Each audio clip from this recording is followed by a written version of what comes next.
Hi guys, and welcome to GettyG Reviews and to this review of Exodus, Gods and Kings.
So last night I saw this movie, and what do I think about it? First of all, I have to say that I was really anticipating this. I just wanted to see how Moses was presented, how Ramses was presented, and the whole story of Moses, of course, is one of the most famous biblical stories ever.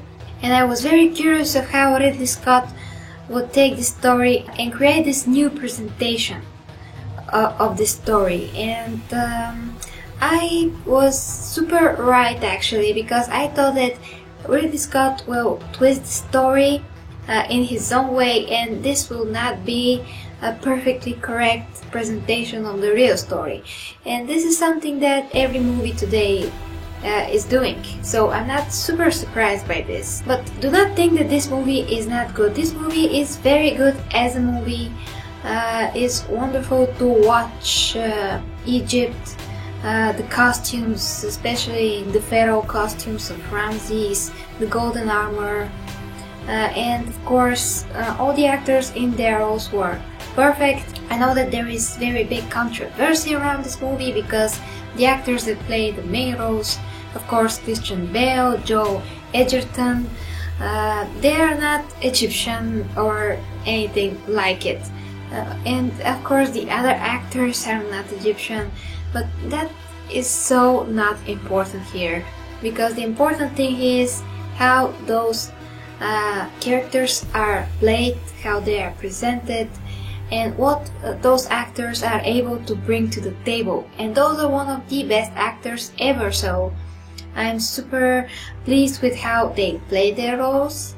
I'm very happy with how the movie looked, with the visual aspect of it, but I'm not really happy about one thing, and that is that not everything in the story of Moses and how God spoke to him and what he did exactly and what was the communication between him and God was presented very well here. Of course, this is not a spoiler review, so I don't want to spoil how the movie made all this to happen, but really it is not perfect, guys. It's not.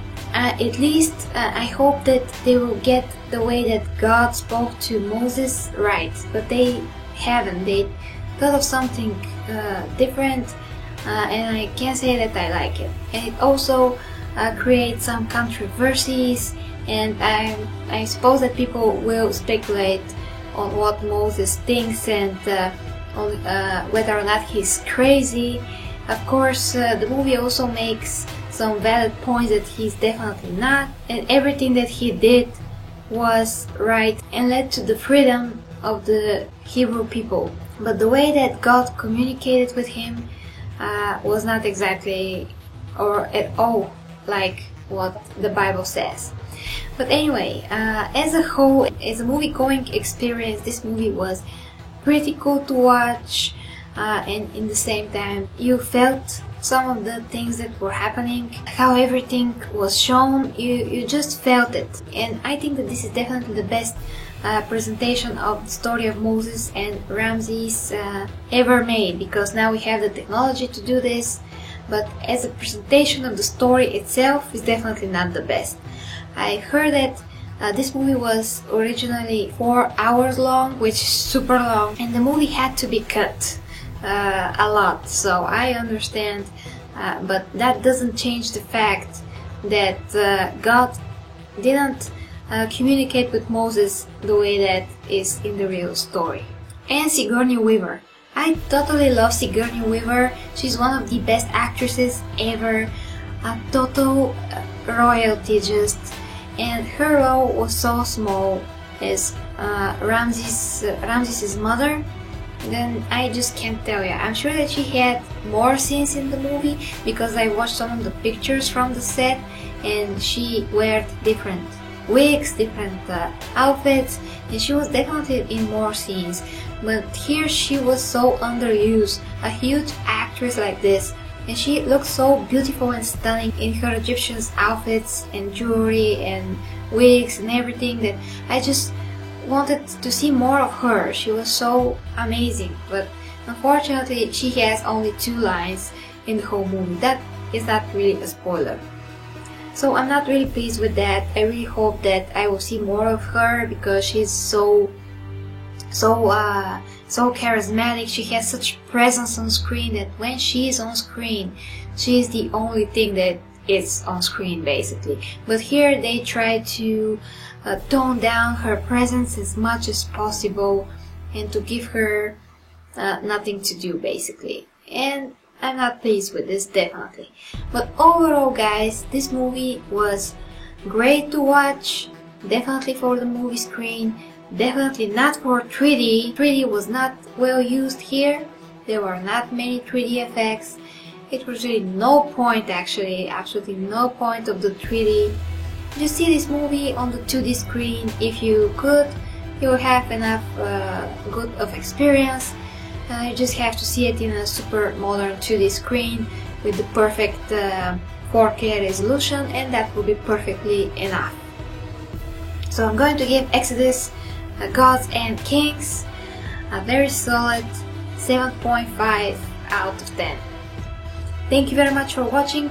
Please share your thoughts in the comment section. Let me know what you think. If you'd like to help me, you can share, rate, comment and subscribe. Until next time with Gary G Reviews. The best games for the best prices only on G2A.com. If you'd like to subscribe, you can click the button to the right, and you can also check out my gaming channel, Gary G Gaming.